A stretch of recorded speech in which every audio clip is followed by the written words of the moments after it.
আসসালামু আলাইকুম। ওয়ালাইকুম আসসালাম ওয়া রাহমাতুল্লাহ। এই জায়গাটি কুমিল্লা জেলার হোমনা উপজেলার শ্রীমদ্দি গ্রাম। আমরা পেশাগত কাজে এই গ্রামে আসছিলাম। এই গ্রামের আতিথেয়তা ভোলার মতো না। আমাদের পাশে আছেন শিহাব ভাই, তার পাশে আছেন আমাদের চাচা খলিল চাচা, আছেন আমাদের গিয়াসউদ্দিন ভাই।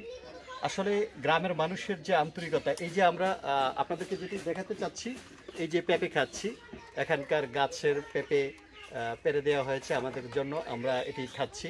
আসলে আন্তরিকতা কাকে বলে সেটি গ্রামে না আসলে আপনি বুঝবেন না। বিশেষ করে যদি আপনি গ্রামে সময় পান, গ্রামে যাবেন এবং গাছের ছায়ায় বসে থাকবেন এবং দক্ষিণা বাতাস আপনি পাবেন, পাশাপাশি গ্রামের মানুষের যে আন্তরিকতা সেটিও আপনারা পাবেন।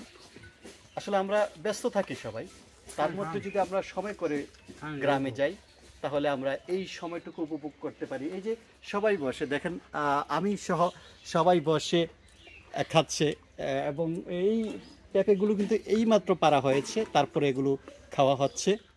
আমরা যেটি মেসেজ দিতে চাই আপনাদেরকে, গ্রামে এখনো আন্তরিকতা আছে, মানুষের প্রতি মানুষের ভালোবাসা আছে।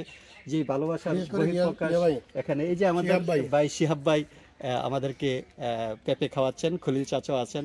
শিহাব ভাই, আপনারা আসলে এই গ্রামে আসলে কি সবাইকে এইভাবে আতিথেয়তা, সবাইকে এইভাবে আপ্যায়ন করেন কিনা? আমরা পরিচিত সবাইকে এই আপ্যায়নটা করি ইনশাআল্লাহ। আমাদের গ্রামের ভিতরে সবার একটা এমন মনোভাব আছে যে যারা দূর থেকে আসে তারা আমাদের কাছের আত্মীয়, এমন আমরা সবাই এটা মনে করি। আইডিয়া সম্মানিত পাইব ইনশাআল্লাহ।